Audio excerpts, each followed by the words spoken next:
नमस्कार। आज पुनः हम अपने YouTube चैनल पे आपका स्वागत करते हैं और आज हमारा टॉपिक वही पुराना वाला टॉपिक है, डिस्ट्रीब्यूशन फंक्शन, जो हमारे प्लेलिस्ट डिस्ट्रीब्यूशन फंक्शन नामक प्लेलिस्ट में ही है और ये इस प्लेलिस्ट का वीडियो नंबर 15 है।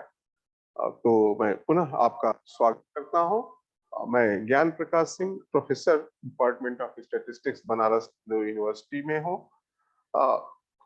को ये जो वीडियोज मैं इस प्लेलिस्ट में डाल रहा हूँ वो कंटिन्यूएशन में आ रहे हैं। पिछला मेरा भी डिस्ट्रीब्यूशन फंक्शन पे था, उसी को मैं एक्सटेंड कर रहा हूँ। तो इसके पहले भी अगर आप बिगिनर हैं, नए यूजर हैं, तो आपको इसके पीछे के वीडियोस देखने चाहिए। अभी तक जो मैंने लास्ट वीडियो डाला था डिस्ट्रीब्यूशन फंक्शन पर कि डिस्ट्रीब्यूशन फंक्शन क्या होता है, तो उसमें हमने मीनिंग बताई, पर्पस बताया, प्रॉपर्टीज बताई। अब है कि हम कैसे प्रिपेयर करेंगे, इस पर डिस्कशन करेंगे। फिर हम ग्राफ कैसे बनाते हैं इसका, और ग्राफ में ये स्टेप फंक्शन क्या होता है, इस पर भी हम चर्चा करेंगे आज के जिस डिस्कशन में। तो जनरली किसी भी चीज को समझने के लिए बेहतर तरीका है कि आप इसे एग्जाम्पल के द्वारा समझें, इन कंपैरिजन की आप उसे थ्योरेटिकल डेवलपमेंट के रूप में समझें। हम एक एग्जाम्पल लेते हैं और ये कोई मेरा नया एग्जाम्पल नहीं है, ये पीछे के वीडियो में यूज कर चुका हूँ, बट किसी दूसरे पर्पज से यूज किया था। आज मैं इसे दूसरे पर्पज से यूज कर रहा हूँ। ये मेरे पास एक रैंडम वेरिएबल एक्स का प्रोबेबिलिटी डेंसिटी फंक्शन है और यह प्रोबेबिलिटी डेंसिटी फंक्शन एक्स के पूरे रियल लाइन पर डिफाइन है। पूरे रियल लाइन से मतलब क्या है कि माइनस इंफिनिटी से लेकर के इंफिनिटी के बीच में ये फंक्शन डिफाइन है और ये फंक्शन इस रियल लाइन अलग अलग सेगमेंट में अलग अलग फंक्शनल फॉर्म ले रहा है। जैसे कि माइनस इंफिनिटी से 0 तक ये 0 वैल्यू ले रहा है, 0 से 1 तक ये x प्लस 1/9 वैल्यू ले रहा है और इस तरह से ये कुल इसके फंक्शनल फॉर्म डिफाइंड है। तो कुल कितने सेगमेंट ये रियल लाइन पे बनाया गया है, ये पहले हम लोगों को जान लेना, ध्यान में रखना आवश्यक होता है। तो अगर हम सेगमेंट देखें तो माइनस इंफिनिटी से 0, 1, फिर 2, 3, 4, 5 और 6, 5 टू इंफिनिटी। तो कुल रियल लाइन को आपने कट ऑफ पे बांटा हुआ है, टुकड़े बनाए हैं और हर टुकड़े में फंक्शन कोई ना कोई वैल्यू ले रहा है, या तो 0 ले रहा है या अदर देन 0 ले रहा है। फंक्शन की वैल्यू किस तरह से आपके पास आ रही है, हाँ, ये हम लोग देखेंगे इस ग्राफ के द्वारा। अब ग्राफ हम आपको अभी दिखाते हैं। प्रॉब्लम क्या है कि ऑब्टेन प्रोबेबिलिटी ऑफ दैट कि रैंडम वेरिएबल x 0.5 से 7/4 के बीच कोई वैल्यू ले, इसकी क्या प्रोबेबिलिटी है। और कहा गया है कि आप इस प्रोबेबिलिटी को इस डेंसिटी फंक्शन के द्वारा भी निकालिए और डिस्ट्रीब्यूशन फंक्शन के द्वारा भी निकालिए, साथ ही साथ इसका ग्राफ प्लॉट करिए। हाँ, दोनों का। तो पहले है कि हम प्रोबेबिलिटी निकाल लेंगे कैसे। तो आप जानते हैं कि अगर आपको डेंसिटी फंक्शन दिया गया है किसी भी कंटिन्यूअस रैंडम वेरिएबल का और आपको प्रोबेबिलिटी पूछी जा रही है उस रैंडम वेरिएबल के, तो इररिस्पेक्टिव ऑफ यहाँ इक्वल टू लगा है कि नहीं लगा है, आप करोगे क्या कि इंटीग्रल करोगे और लोअर में रखेंगे, रैपर लिमिट में ये वैल्यू रखेंगे और डेंसिटी फंक्शन को इंटीग्रेट कर देंगे। डिफिनिट इंटीग्रल की जो भी वैल्यू आएगी ये आपकी प्रोबेबिलिटी होती है। अगर आपका डेंसिटी फंक्शन है तो उससे हम लोग सकते हैं। डिस्ट्रीब्यूशन फंक्शन में क्या करना है कि आपको कुछ नहीं करना है, केवल फंक्शन में वैल्यू पढ़ लेना है। तो इस तरह से हम लोग ये दोनों तरीके से कर सकते हैं। तो पहले हम इस फंक्शन को देखते हैं। ये फंक्शन हमारा, जैसा कि मैंने आपको बताया कि 6 सेगमेंट में बटा हुआ है। हाँ, एक सेगमेंट है माइनस इंफिनिटी से 0, तो ने उस लाइन को शो नहीं किया है। माइनस इंफिनिटी से 0 के फंक्शन वैल्यू 0 है, एफ एक्स की वैल्यू। 0 से 1 के बीच में आपके फंक्शन की वैल्यू लीनियर है। मैं पहले के वीडियो में भी डिस्कस कर चुका हूं। तो आप अगर इसका फंक्शनल फॉर्म देखना चाहते हैं तो एक बार इसमें x is equals to 0 put कर दीजिए, एक बार x is equals to 1 put करके 2 पॉइंट लोकेट कर लीजिए और उन्हें स्केल से मिला दीजिए। क्यों स्केल से मिला दीजिए? क्योंकि ये लीनियर फॉर्म है। और इस तरह से ये आपका 0 से 1 के सेगमेंट का फंक्शनल फॉर्म है। 1 से 2 के बीच में आपको ये मिलेगा, 2 से 3 के बीच में डिक्रीजिंग मिला आपको, और फिर 3 से 5 के बीच में आपका फंक्शन फिर से डिक्रीज किया in comparison to previous one, और फिर 5 के आगे आपके फंक्शन की वैल्यू 0 है। इस तरह से अगर आप देखें तो ये आपका जो डेंसिटी फंक्शन है, एक बात तो तय है कि 0 से लेकर के 5 के बीच में कंटिन्यूअस है, बट 0 पॉइंट पर और x इज इक्वल्स टू 5 पर ये कंटिन्यूअस नहीं है, क्योंकि 0 के पहले x equals to 0 zero value है, x इक्वल्स टू 0 पे हमारी वैल्यू आ जा रही है 1/9, 2/9, सॉरी 1/9 के बराबर। तो इसका मतलब है कि फंक्शन टूट रहा है। इसका मतलब कि मेरा फंक्शन माइनस इंफिनिटी से इंफिनिटी तक तो कंटिन्यूअस नहीं है, हाँ, लेकिन 0 से लेकर के 5 के बीच में कंटिन्यूटी हमारे फंक्शन की है। तो हम कह सकते हैं कि ये इस फंक्शन, और अगर ये पूरा का पूरा इस में एरिया 1 आ जाती है तो हम कहेंगे कि ये डेंसिटी फंक्शन है, इस पे कि हम लोग पहले चर्चा कर चुके हैं। ये इसका फंक्शनल फॉर्म है जो आपने ड्रॉ किया। अब आपसे पूछा क्या गया है कि ये प्रोबेबिलिटी कितनी होगी। तो इस प्रोबेबिलिटी को जानने का मतलब है कि अगर आप इस अपने एरिया में x is equals to 1/2 locate कर लें, x is equals to 7/4 locate कर लें, तो आपके इसके अंदर की एरिया निकाल लें तो आपको इस वैल्यू मिल जाएगी। अब आप जानते हैं कि एरिया निकालने के लिए हम लोग फंक्शन को इंटीग्रेट कर देते हैं। अब फंक्शन को इंटीग्रेट करेंगे तो अब इस पूरे रिक्वायर्ड रीजन में हमारा फंक्शन 3 फंक्शनल फॉर्म ले रहा है। कुछ हिस्से तक ये ले रहा है, कुछ हिस्से तक ये ले रहा है, कुछ हिस्से तक ये ले रहा है। अपना इंटीग्रल निकालने के लिए के अनुसार इंटीग्रल को सॉल्व करते हैं। तो हम क्या करेंगे कि हम इस इंटीग्रल को, इस रेंज को 3 टुकड़ों में बांटेंगे। हाफ टू 1, उसमें हमारे फंक्शन की वैल्यू होगी 1 + x/9, और 1 to 3/2, इसमें पूरा का पूरा कंप्लीट आ गया। उसमें फंक्शन की वैल्यू ये रखेंगे, और फिर 3/2 to 7/4, इसमें फंक्शन की हम ये वाली रखेंगे। डिफरेंट इंटीग्रल को सॉल्व करेंगे, हमको ये प्रोबेबिलिटी मिल जाएगी by the help of density function. और अगर आप चाहे तो इस ज्योमेट्री की भी निकाल सकते हैं, इनके शेप्स को तोड़ करके अलग अलग रेगुलर में कन्वर्ट करके। ओके, तो हम इसको पहले हमने क्या किया कि इसको ग्रेड किया 1/2 से 7/4 fx dx by the help of probability density function. और चूंकि अब हमको इसे ब्रेक करना है, तो जैसा कि मैंने पीछे बताया आपको, मैंने ये 3 टुकड़ों में बेसिक मैथमेटिक्स यूज किया और डेफिनेट इंटीग्रल्स को सॉल्व किया और फंक्शनल फॉर्म को ला के रखा, लिमिट्स रखा, इंटीग्रल को सॉल्व किया, और सॉल्व करने के बाद हमें इनका सॉल्यूशन मिल जाएगा। और सॉल्यूशन आपको मिला कि ये प्रोबेबिलिटी जो हमें चाहिए थी वो 36 है, 13/36 है, with the help of density function. अब है कि अगर हम यही चीज डिस्ट्रीब्यूशन फंक्शन की सहायता से करना चाहें तो हमें इतने पापड़ ले पड़ेंगे, बशर्ते कि हमें फंक्शन मालूम हो। हाँ, तो अब फंक्शन अगर मालूम है तब तो वेरी बहुत आसान है, लेकिन अगर नहीं मालूम है और अगर आप चाहते हैं तो पहले आपको फंक्शन बनाना पड़ेगा डिस्ट्रीब्यूशन फंक्शन दिए गए डेंसिटी फंक्शन से। तो वो कैसे करेंगे? तो let us calculate same probability by distribution function cumulative density function. है क्या कि अब इस प्रोबेबिलिटी को हमें जरूरत थी, डिस्ट्रीब्यूशन फंक्शन हमें को प्रोबेबिलिटी देता है। कहां से कहां तक का देता है? माइनस इंफिनिटी से लेकर के किसी भी डिजायर्ड वैल्यू तक, आगे के रियल नंबर तक। तो हमने इसको लिखा कि this is equals to minus infinity to this minus minus infinity to half, क्योंकि ये जो इन है, अगर हम टी से 4 तक हमें कुछ एरिया मिलेगी, फिर वहां से हाफ तक ले लेंगे और फिर माइनस कर देंगे तो हमें इंफिनिटी मिल जाएगी। ऐसा मैंने इसलिए लिखा कि ऐसा लिखने से हम इसे डिस्ट्रीब्यूशन फंक्शन के फॉर्म में शो कर सकते हैं। हाँ, कि this is equals to x less than 7/4, x less than half. अब आप कह सकते हैं कि this probability is nothing but it is value of distribution function of x at 0.7/4 and at 0.1/2। अब प्रश्न है कि ये capital F X distribution function पहले उपलब्ध रहेगा तभी तो हम ये फंक्शन की वैल्यू निकालेंगे, तो इसको हम निकालना चाहेंगे।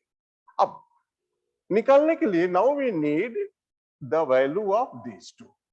ओके, को निकालने के लिए हमें पहले डिस्ट्रीब्यूशन फंक्शन तैयार करना होगा। डिस्ट्रीब्यूशन फंक्शन है क्या? कि यह प्रोबेबिलिटी है किस बात की? कि हमारा रैंडम वेरिएबल माइनस इनफिनिटी से लेकर के हमारे द्वारा दिए गए किसी भी नंबर तक, हमारे द्वारा चुने गए किसी भी नंबर x तक की प्रोबेबिलिटी दे दे। अब ये कैसे देगा? तो इसको करने का जो बेहतर तरीका होता है वो देखता है कि पहले आप देख लो कि आपका डेंसिटी फंक्शन कितने टुकड़ों में बटा था। तो हमारा डेंसिटी फंक्शन 6 टुकड़ों में बटा था, माइनस इनफिनिटी से 0, 0 से 1, 1 से 3/2, 3/2 से 2, 2 से 5, 5 इनफिनिटी। तो आप पहले ये सारे वो टुकड़े लिख लीजिए, बाद की बात इधर बाद लिखिएगा, ठीक है? तो पहले हम लिखेंगे माइनस इनफिनिटी से 0, 0 से 1, 1 से 2। इसको लिखते समय एक बात अमूमन हम लोग प्रैक्टिस में रखते हैं कि जब हम ये इंटरवल लिखते हैं तो लेफ्ट इंटरवल पे इक्वलिटी लगाते हैं, राइट इंटरवल पे इक्वलिटी नहीं लगाते हैं। अमूमन ये जो डिस्ट्रीब्यूशन फंक्शन है वो राइट कंटिन्यूअस होता है, लिहाजा और जब हम राइट कंटिन्यूटी करते हैं किसी भी पॉइंट पर, तो अगर हमें x इज इक्वल्स टू 1/2 पे चेक करना, 1 पे चेक करना है राइट कंटिन्यूटी, तो हम इस साइड से 1 की ओर बढ़ते हैं। तो अगर हमारा राइट कंटिन्यूअस है तो हम इस साइड से 1 पे जाएं, तो जो हमको x is equals to 1 plus पे जो हमें वैल्यू मिलेगी वही 1 पे मिलेगी। ये हम लोग इक्वलिटी लगाते हैं। आज जो मेरा अपना समझ है, और इस पे आप चाहे तो लगा सकते हैं, बशर्ते कि आप कंफर्म हो कि आपका डिस्ट्रीब्यूशन फंक्शन होल रेंज में कंटिन्यूअस है। हाँ, राइट कंटिन्यूअस तो होगा लेकिन जरूरी नहीं है कि लेफ्ट कंटिन्यूअस हो। तो एक बात का ख्याल रखिए कि आप ये इंटरवल्स लिखिए, लिखते समय यहाँ पे आप इक्वलिटी रखिए मुझे। ओके, अब जब आपने लिख लिया तो अब आपको क्या करना है कि अब यहाँ पे आपको प्रोबेबिलिटी कैलकुलेट करना है। किसका? इस x का। x क्या रखें? तो अब हम हर इंटरवल x करेंगे। जैसे हमने लिखा कि माइनस इनफिनिटी टू x, कि हमारा x माइनस इनफिनिटी से 0 के बीच का होगा, fx dx। यहां पे हमने लिखा minus infinity to x, x belongs to 0 to 1। It is half, it is 1.8, it is 0.9। हम नहीं कहते हैं, ये हमारे चॉइस के ऊपर है क्योंकि जनरल फॉर्म है, लेकिन लोअर लिमिट तय है कि माइनस। सिमिलरली इस इंटरवल के लिए हम क्या करेंगे? लोअर लिमिट माइनस इंफिनिटी रहेगी, अपर लिमिट में हम ऐसा x चूज करेंगे जो इस इंटरवल का होगा। अब इस इंटरवल का x चूज करने का मतलब हुआ कि ये इंटरवल इनको भी इंक्लूड करेगा, इनको भी इंक्लूड करेगा पूरी तरह से, और इसके कुछ हिस्से को, x तक के हिस्से को इंक्लूड करेगा। इसका क्या हुआ कि इस इंटीग्रल पे 3 इंटीग्रल बन जाएंगे। एक इंटीग्रल ये माइनस इनफिनिटी से 0 तक का पूरा, फिर माइनस 0 से लेकर के 1 तक का पूरा, और फिर 1 से लेकर के जो भी इसके बीच की वैल्यू आप यहाँ रखोगे उस x तक का। और इस तरह से हम ये प्रारूप तैयार कर लीजिए। अब से आपको बस करना क्या है कि इस इंटीग्रल्स की वैल्यू को सॉल्व कर लेना है। फंक्शन आपका fx दिया गया है डेंसिटी फंक्शन में, तो आप इसको सॉल्व करके फिर यहाँ पे पुट अप कर दीजिए, आपका डिस्ट्रीब्यूशन फंक्शन आ जाएगा। तो हम पहला केस लेते हैं कि हमारा x, कैपिटल fx की वैल्यू जबकि हमारा x इस रेंज को बिलोंग करता हो, तो जब इस रेंज को x बिलोंग करेगा तो आप fx की वैल्यू क्या पाओगे? 0। इस रेंज का कोई भी x आप चूज करोगे यहाँ पर, तो इस fx की वैल्यू मिल जाएगी 0, और इसलिए इसकी वैल्यू हो गई 0। केस 2 हम देखें, केस 2 में क्या है कि हमारा वही कैलकुलेशन करना है प्रोबेबिलिटी का, लेकिन अब हमारा x इस रेंज के आगे जा रहा है 0 to 1। तो minus infinity to x same integral यहाँ भी लिखा हुआ है, लेकिन इस x की मीनिंग और इस x की मीनिंग में डिफरेंस है। इस x की मीनिंग थी कि कोई वैल्यू इस रेंज का, इस x की मीनिंग है कि कोई भी वैल्यू इस रेंज का। तो जब हम कोई भी वैल्यू इस रेंज का रखेंगे तो माइनस इंफिनिटी से x तक अब हमको दो इंटीग्रल मिल जाएंगे, एक माइनस इंफिनिटी से 0 f(x) dx और एक 0 से f(x) dx। अब आपको इन ये भी f(x) पता है, ये भी f(x) पता है डेंसिटी फंक्शन में। इस f(x) की वैल्यू है 0 और इस f(x) की वैल्यू है x + 1 9। अब आप इसे पुट कर दीजिए और पुट करके सॉल्व कर लीजिए तो आपको ये मिल जाएगी, मीन्स कैपिटल f(x) की वैल्यू मिल जाएगी। कब? जबकि आपका x इस ग्रुप को बिलोंग करता हो और ये वैल्यू है equals to this one. Similarly third case का होगा कि सेम चीज हम कैलकुलेट करें जबकि हमारा x अब इस कट ऑफ को भी क्रॉस कर गया है कि लोअर लिमिट कहां से है, माइनस इंफिनिटी से है। तो फिर हम कहेंगे कि this is same as minus infinity to x, but in this case my x belongs to this one. और इस केस में फिर अब आपका ये f(x) टूट जाएगा, ब्रेक हो जाएगा, डिफरेंट इंटीग्रल। एक हो जाएगा minus infinity 0 0 to 1 and 1 to x dx।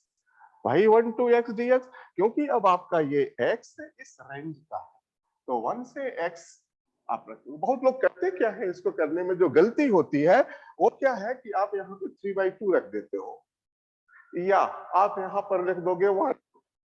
ये तो आपसे कहा नहीं गया, हाँ केवल आपसे कहा गया कि आपका ये x इस बीच का कोई नंबर है तो इसके बीच का नंबर हम 1 क्यों ले, तो हम उसे एज सच x लिख सकते हैं। आप चाहो तो s लिख सकते हो, कोई और लेटर ले सकते हो जो कि उस बीच का बिलोंग करता हो, k ले सकते हो। अब आप इसे सॉल्व कर लीजिए। सॉल्व करने के बाद आपको इसका बेसिक सॉल्यूशन है। सॉल्व करने के बाद आपको इसकी वैल्यू मिल गई 1/18 4x minus 4x² minus 4x + 3। तो ये आपका केस थर्ड था। केस फोर्थ में भी हमने कहा कि हमारा x इस कैटेगरी को, इस रियल लाइन के इस रेंज में बिलोंग कर रहा हो। तो जब इस रेंज में बिलोंग करेगा तो फिर आप सेम प्रोसीजर करेंगे और आपके डेफिनेट इंटीग्रल्स अब आपके बढ़ते जाएंगे। पहला अब आप चौथे ग्रुप में पहुंच गए हैं तो आप इसे सॉल्व करके इनकी अब फंक्शनल फॉर्म निकाल सकते हैं और जो कि क्वाड्रेटिक फॉर्म आ रहा है। और इस प्रक्रिया को आप तब तक करेंगे जब तक कि आप सारे इंटरवल्स में बिलोंग न कर जाएं। जैसे कि हमारा केस फिफ्थ है कि मेरा x बिलोंग करता हो 2 से 5 के बीच में और इस केस में हमको f(x) की वैल्यू ये मिले। और द लास्ट केस है कि अब हमारा x 5 से इंफिनिटी के बीच का कोई, तो मैं रियल लाइन कवर कर लिया। हाँ, अलग अलग खंड में गया इसलिए कि मेरा डेंसिटी फंक्शन उस तरह से टूटा हुआ था। अब जब इसके बीच में किया क्या होगा,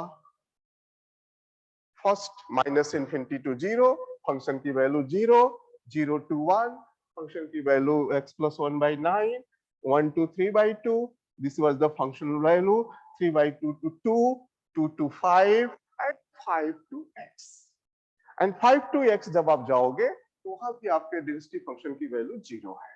और इस तरह से अब आपका ये लास्ट सेगमेंट हुआ और जब आप सॉल्व करेंगे तो ये 1 के बराबर आएगा। क्यों? क्योंकि पूरी डेंसिटी फंक्शन को आपने इंटीग्रेट कर लिया होल रेंज में। और आप जानते हैं कि अगर कोई फंक्शन डेंसिटी फंक्शन है तो उसका इंटीग्रल 1 आएगा। तो ये पक्का है कि आपका लास्ट सेगमेंट जो आएगा वो 1 के बराबर होगा। अब आप चाहें तो इन्हें एक फॉर्म पे लिख दिया जो हमने पाया और इसको बोला गया कि capital f(x) distribution function of random variable x। अब ये सब प्रोबेबिलिटीज है, ये जितनी चीज बातें लिखी गई हैं ये आपके डेंसिटी फंक्शन जो बताया गया था उस रैंडम वेरिएबल के ये प्रोबेबिलिटीज है, लेकिन कौन सी प्रोबेबिलिटीज है? इंटरवल की नहीं, cumulative, minus infinity to certain X, minus infinity to certain X, cumulative probability है, इसलिए लोग कहा जाता है कि ये कुमुलेटिव डिस्ट्रीब्यूशन फंक्शन है। ओके, अब आप आते हैं इस प्रॉब्लम पे आते हैं जिसको कि हम लोगों ने 13/36 या समथिंग एल्स कुछ निकाला था। सेम प्रॉब्लम अब लेते हैं और इस प्रॉब्लम को अब हमने कहा कि this problem is nothing but it is this minus this, capital F x minus this. अब क्या करना है, आपको इस कैपिटल एफ एक्स पे जाना है और देखना है कि ये नंबर इसमें कहां बिलोंग कर रहा है। तो 7/4, हाँ 7/4 आपका हो जाएगा 4 एकम 4 4 3 7 4 7 28 1.7, तो ये 1.5 है, ये 2 है, तो इसी के रेंज में 7/4 बिलोंग करेगा। तो अब अगर आपको इसकी वैल्यू पानी है तो आप इस फंक्शनल फॉर्म में जहां जहां x है वहां 7/4 पुट कर दो। तो 20 1/18, 20 इंटू 7/4 माइनस 4 इंटू 7/4 का स्क्वायर माइनस माइनस हाफ कहां बिलोंग करेगा? इस ग्रुप में बिलोंग करेगा। So -1/18 half to the power 2 means 1/4 plus 2x, और आप इसे बस सिंपली सॉल्व कर लीजिए और आपको मिल जाएगा रिजल्ट 13/36, जो कि आपने डेंसिटी फंक्शन से निकाला था। तो अगर ये फंक्शन आपके पास अवेलेबल है तो आपको प्रोबेबिलिटी कैलकुलेट करने के लिए डेंसिटी फंक्शन को सहारा लेना कोई जरूरी नहीं है, और ये आपको कैलकुलेटर की तरह से जो भी मांगो पुट करो और वैल्यू ले लो। इस तरह से ये बिहेवियर आपको शो कर रहा है। इसी से मैंने पिछले वीडियो में रखा था distribution function is also probability calculator. तो आप हमेशा ये देगा तो माइनस इनफिनिटी से सर्टेन पॉइंट तक, लेकिन आप किसी भी रेंज को चाहो तो इसे बदल सकते हो। तो अगर a टू b है, x lies between a to b, और आपकी प्रोबेबिलिटी आपको इसकी चाहिए और x कंटिन्यूअस है, तो हमेशा ये capital F minus capital F होगा। हाँ, लेकिन अगर डिस्क्रीट है तो उसके अलग अलग मीन्स होंगी। लेकिन कंटिन्यूअस के केस में तो बहुत सिंपल है कि किसी भी इंटरवल की प्रोबेबिलिटी अगर आपको चाहिए तो capital of upper limit of the interval minus capital F of the lower limit of the interval, आप सॉल्व कर लीजिए, आपको प्रोबेबिलिटी मिल जाएगी। अब ये हमारा डेंसिटी फंक्शन था और ये हमारा डिस्ट्रीब्यूशन फंक्शन हो गया। अब अगर हम इसका ग्राफ बनाएं तो ये ग्राफ हमने आपको पहले बना के दिखा दिया था कि ये हमारे डेंसिटी फंक्शन का ग्राफ है, और डेंसिटी फंक्शन हमारा कंटिन्यूअस नहीं था। त्रुटि थी हमारे डेंसिटी फंक्शन की, कहां थी? तो x इज इक्वल्स टू 0 पर और x इज इक्वल्स टू 5 पर, क्योंकि x इज इक्वल्स टू 0 के पहले, x इज इक्वल्स टू 0 पे हमारी वैल्यू थी 1/9, लेकिन x इज इक्वल टू 0 के जस्ट पहले जो वैल्यू थी वो 0 थी, लिहाजा यहाँ पे ब्रेक हो गया। सिमिलरली 5 पे हमको वैल्यू कुछ मिली, लेकिन 5 के जस्ट आगे वैल्यू 0 मिल गई, हमारा फंक्शन यहाँ पे डिसकंटिन्यू हो गया। तो मेरा density function 2 point of discontinuity लिए हुए था, x इज इक्वल्स टू 0 और x इज इक्वल्स टू 5। अब हमने इसका जो डिस्ट्रीब्यूशन फंक्शन बनाया है वो देखा जाए। तो इसका डिस्ट्रीब्यूशन फंक्शन का प्लॉट पहला, माइनस इंफिनिटी से 0 तक हमारे कैपिटल एफ एक्स की वैल्यू है, this is capital F x and this x. Minus infinity से 0 तक हमारे कैपिटल एफ एक्स की वैल्यू है 0, मींस मेरा capital F x x axis पर चलेगा। 0 से 1 के बीच में हमारा जो फंक्शन है डिस्ट्रीब्यूशन फंक्शन, एक क्वाड्रेटिक फॉर्म निकल रहा है, और अगर हम 0 पर देखें तो इसकी वैल्यू 0 है। इसका मतलब है कि जब ये 0 से आगे मूव करेगा, तो 0 से आगे जब मूव करेगा उस केस में कोई ब्रेक यहां नहीं होगा, कोई जंप नहीं होगा इसकी तरह से। एफ से आया 0 तक, फिर यही 0 से अपनी दिशा बदल रहा है। अभी तक क्या था? हॉरिजेंटली आया था 0 पर, अब इस जीरो पर आकर के जीरो से ही अब हॉरिजेंटली आगे नहीं बढ़ रहा है, कंटिन्यूटी इसकी, ये थोड़ा सा अपना शेप चेंज कर रहा है। और कैसा शेप चेंज कर रहा है? क्वाड्रेटिक फॉर्म में। कहां तक? और 1 तक। तो ये कुछ इस तरह से कर्व लिए जाएगा। चूंकि मैंने इसको बनाते समय अब इसके बहुत सारे पॉइंट्स को न्यूट्रली एब्जॉर्ब कैलकुलेट नहीं किया है, हो सकता है आपको लगे कि ये लीनियर है, ये क्लियर नहीं है, ये कुछ पैराबोलिक नेचर लिए चल रहा है। इसके बाद है 1 से 3/2। अब देखेंगे फंक्शन, ये तो 1 पे यहां तक आया, यहां पे इस रेंज में अगर हम 1 लेते हैं, क्या वो यही से चल रहा है कि यहां से ब्रेक हो रहा है? हाँ, तो फिर हमने आगे किया 1 से लेकर 3/2 तक। तो जब हमने 1 से 3/2 पे किया, तो जो 1 की वैल्यू यहां से मिली थी फंक्शन की 1 पर, वही यहां से भी मिल रहा है। इसका मतलब है कि x इज इक्वल्स टू 1 पे भी कोई डिसकंटिन्यूटी नहीं है, हमारा कंटिन्यूअस फंक्शन है। और इसका जो चल का मूवमेंट है वो भी क्वाड्रेटिक है, पैराबोलिक है, मूव करके जा रहा है। फिर आएगा 3/2 पे, तो डाउट कहां कहां होता है? क्या डिसकंटिन्यूटी का डाउट वही वही होता है जहां पे आपके इंटरवल के ब्रेकअप्स होते हैं। जैसे x इज इक्वल्स टू 0 पे डिसकंटिन्यूटी हो सकती है, x इज इक्वल्स टू 1 पे 3/2 पर, 2 पर, 5 पर हो सकती है, यही चांसेस रहते हैं। आप x इज इक्वल्स टू 1 पे फंक्शन की वैल्यू यहां से कैलकुलेट करो, यहां से कैलकुलेट करो, दोनों इक्वल है, it means there is no discontinuity of the function. Okay, अब हमने फिर थर्ड को लिख किया, फोर्थ के लिए किया, एंड फिर लास्ट में क्या हो जा रहा है? कांस्टेंट हो गया। अब ये लीनियर हो गया इंफिनिटी तक। अब आप देखें तो ये माइनस इंफिनिटी से चलता आ रहा है फंक्शन, और फिर आपका इंफिनिटी तक चला जा रहा है, कहीं कोई डिसकंटिन्यूटी नहीं है, जैसे कि इसमें था। इसमें माइनस इंफिनिटी से ऐसा आया था, 0 पे से चलना, 5 पे आके रुका, 5 के आगे यहां से चलना शुरू किया, तो डिसकंटिन्यूटी थी। लेकिन जब इसका हमने डिस्ट्रीब्यूशन फंक्शन बनाया तो ये डिसकंटिन्यूअस नहीं है।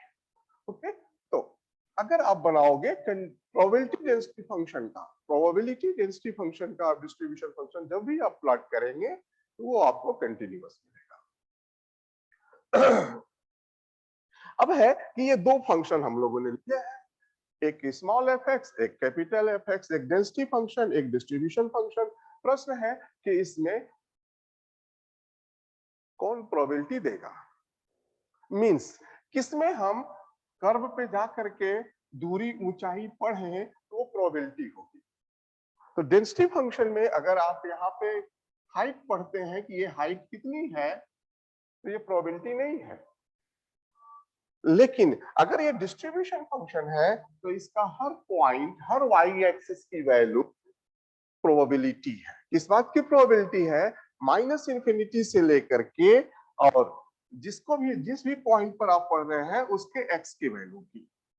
हाँ, तो डिस्ट्रीब्यूशन फंक्शन एक तरह से प्रोबेबिलिटी कर्व है, लेकिन क्युमुलेट प्रोबेबिलिटी कर्व है।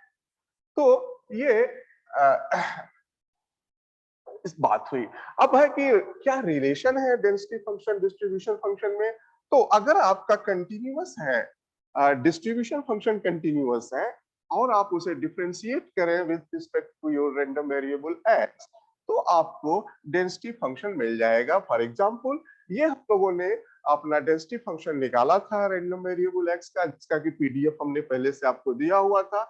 अब अगर आप इसे डिफरेंशिएट करें with respect to X, like this, ddx of this one, ddx of this one, like this, आपको जो भी मिलेगा वो वही चीज मिलेगा जो आपका डेंसिटी फंक्शन शुरू में आपने लिखा था। हाँ, तो ये एक रिलेशन है इन दोनों के बीच में। अब आते हैं एक दूसरा एग्जांपल लेते हैं, वो मास फंक्शन का लेते हैं, और इस एग्जांपल को हम पुनः अपने पुराने वीडियो से ले रहे हैं, जिसको कि हम आपको डिस्प्ले कर चुके हैं, लेकिन अब हम उसमें कुछ एडिशनल जानकारी आपको देंगे। तो हम लोगों ने एक ये प्रोबेबिलिटी मास फंक्शन कंसीडर किया था पीछे के वीडियो में, और इसका क्युमुलेटिव डिस्ट्रीब्यूशन फंक्शन बनाया था, या डिस्ट्रीब्यूशन फंक्शन बनाया था।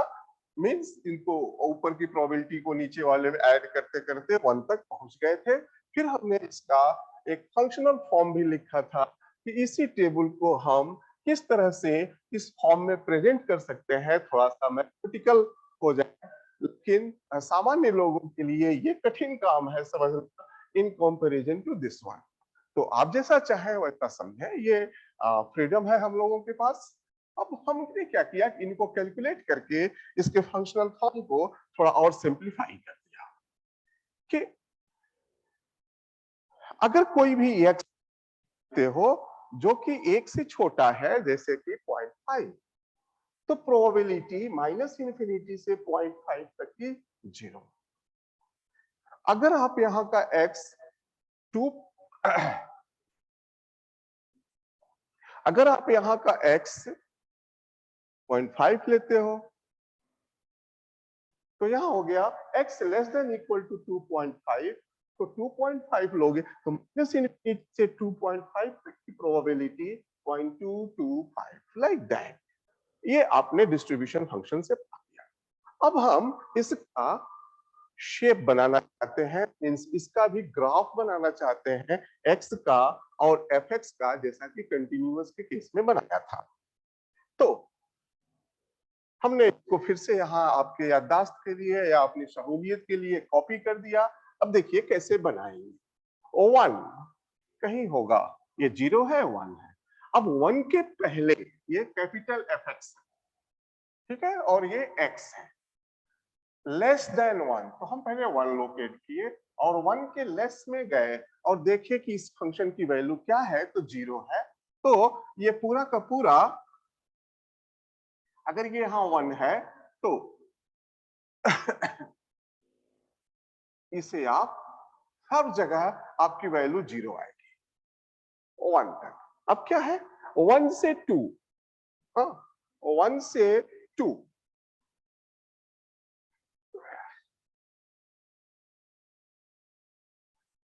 1 से 2, 1 से 2 के बीच में अब कोई पूछे कि f 1.2, तो आप कहां जाओगे, यहां 1.2 और आंसर क्या बोलोगे 0.1। कोई पूछे f 1.4, तो भी आप किस में देखोगे, इसमें आंसर 1 सॉरी। अगर कोई पूछे f 1.999, तो आप कहां जाओगे, इसमें जाओगे और वैल्यू देखोगे 1। लेकिन कोई पूछे f2, तो आप कहां जाओगे, इसमें नहीं जाओगे, इसमें जाओगे, ठीक है, और क्या बोलोगे 2 to 5। तो अब हमने कहा कि x की कोई भी वैल्यू अगर आप यहां रखते हो इस रेंज की, तो हमेशा क्या मिल रहा है, O1, ठीक है। तो हमेशा क्या मिल रहा है, O1। तो 1 से 2.1। अब F2, F2 का मतलब हुआ 0.225 नॉट 0.1। तो अब जब हम फिर इसी 1 पर सॉरी 2 पर 1 to 2 F2, अब हम इसी 2 पर 0.1 नहीं पाएंगे जब हम कहेंगे F2, तो क्या होगा 0.225, इससे थोड़ा ऊपर 0.225, और ये हॉरिजॉन्टल जाएगा इसके, क्योंकि इस पूरे रेंज में 3 तक चाहे कोई भी x आप लो यही वैल्यू मिलेगी। पीछे वाले में क्या था, क्वाड्रेटिक फॉर्म था, x पे डिपेंड कर रहा था फंक्शन, तो जैसे आप x की वैल्यू बदल रहे थे फंक्शन की वैल्यू बदल रही थी। लेकिन इसमें फंक्शन आपका कांस्टेंट वैल्यू ले रहा है हर इंटरवल में, इसलिए आपको ये फॉर्म उसका नेचर मिलेगा। और इस तरह से अगर आप हर इंटरवल को देखें तो ये आपको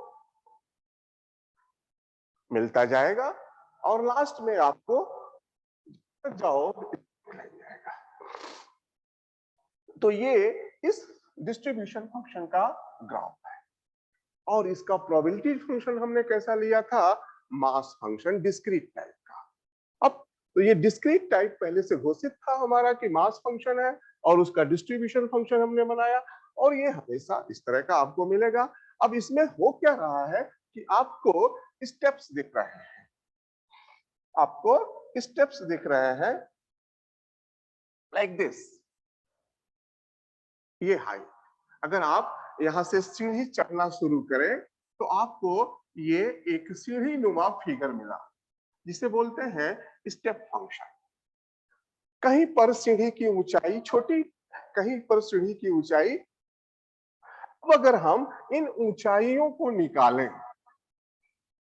और उनको ऐड करें, ठीक है, इन ये ऊंचाई कितनी होगी, तो 0.225 माइनस 0.1, ये ऊंचाई। अब अगर हम हर ऊंचाई को निकाल लें और इसको सम करें, और सम अगर 1 आ जाता है तो हम कहेंगे कि यह distribution function continuous distribution function नहीं है, मतलब कंटिन्यूअस रैंडम वेरिएबल का डिस्ट्रीब्यूशन फंक्शन नहीं है, डिस्क्रीट रैंडम वेरिएबल का डिस्ट्रीब्यूशन फंक्शन है। तो अगर आपके डिस्ट्रीब्यूशन फंक्शन के फिगर में कहीं पर भी कोई जंप नहीं है, जैसा कि पीछे हमने दिखाया आपको, हाँ, जैसा कि हमने आपको ये पीछे वाला दिखाया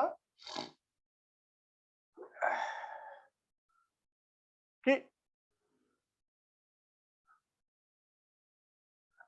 बैक क्या हो गया इनको, एनीवे पीछे वाले में अगर आपको याद हो तो पीछे वाले में कोई भी जंप नहीं था, हाँ,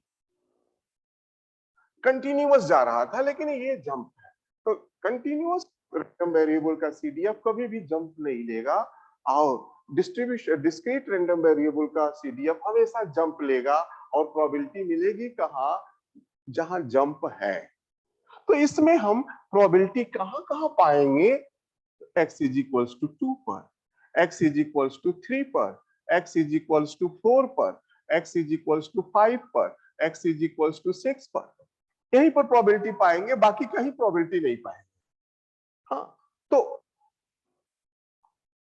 अगर आप इसको निकालें तो अब आपको प्रोबेबिलिटी पास फंक्शन मिलेगा, x is equals to 1 2 3 4 5 6 7 8।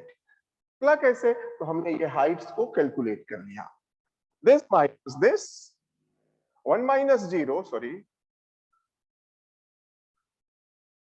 1 minus 0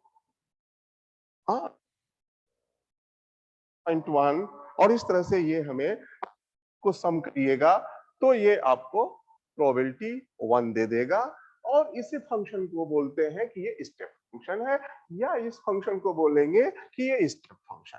तो स्टेप फंक्शन कब होगा, जब आपके जो इंटरवल्स बन रहे हैं इनकी बीच में कंटिन्यूटी नहीं होगी। जो 2 की वैल्यू यहां से अगर हमको डिफरेंट मिल रही है, यहां से डिफरेंट मिल रही है, इसका मतलब कि 2 पर फंक्शन में जंप है। अब प्रोबेबिलिटी, हम अगर किसी पॉइंट पर प्रोबेबिलिटी पाना है तो उस पॉइंट पर जंप होना आवश्यक है, अदरवाइज आपको प्रोबेबिलिटी रेंज में मिलेगा। तो इसी से जब हम distribution function discrete random variable का लेते हैं तो उसमें हमें जंप मिलेगा और हमें पॉइंट पर प्रोबेबिलिटी मिलेगी। लेकिन अगर आपसे कोई बोले कि इस पॉइंट की प्रोबेबिलिटी क्या है, यहां पर 2.5, तो यहाँ पर 2.5 पे कोई जंप ही नहीं है, तो हम कहेंगे 2.5 की प्रोबेबिलिटी 0 है। तो अब आपके पास जो फंक्शन आएंगे वो दो तरह के आएंगे, दो तरह के फंक्शन आएंगे, डिस्क्रीट फंक्शन, कंटिन्यूअस फंक्शन, चाहे वो मास हो चाहे वो डिस्ट्रीब्यूशन हो। लेकिन कुछ ऐसे भी आपको फंक्शन मिलेंगे, डिस्ट्रीब्यूशन फंक्शन या मास फंक्शन, नो नेचर रखते हैं। मींस आप डिस्ट्रीब्यूशन फंक्शन को प्लॉट करेंगे तो कुछ हिस्से में जंप मिलेगा, कहीं जंप नहीं मिलेगा, लेकिन अगर आप जंप को जोड़ेंगे तो जंप 1 के बराबर नहीं आएगा। इसका मतलब है कि आपका जो डिस्ट्रीब्यूशन फंक्शन है वो दोनों नेचर का है, कंटिन्यूअस और डिस्क्रीट दोनों नेचर का है। तो हम अगले वीडियो में इस पे आप प्रॉब्लम लेकर के आएंगे। आज हमने आपको जो पीछे वाले वीडियो का बचा हुआ था, prepare and graph of the distribution function कैसे बनाते हैं, स्टेप फंक्शन का मतलब क्या होता है, इस पे थोड़ी चर्चा करी। मुझे लगता है कि आपको इससे जरूर फायदा मिलना चाहिए। अगर आपको इसमें कहीं भी कंफ्यूजन होता है तो उम्मीद करेंगे कि आप, अगर वीडियो पसंद आया तो आप इसे जरूर शेयर करेंगे, लाइक करेंगे, सब्सक्राइब करेंगे। अगर आपने अभी तक नहीं किया है, अपने मित्रों में भी कर सकते हैं, अगर वो इससे बेनिफिशियल हो तो। आज के लिए से ही तक, नमस्कार। और अगला वीडियो जो हम लेके आएंगे वो भी डिस्ट्रीब्यूशन फंक्शन का होगा, उसमें हम मिक्स्ड फॉर्म का दिखाएंगे प्रॉब्लम। तो नमस्कार, धन्यवाद।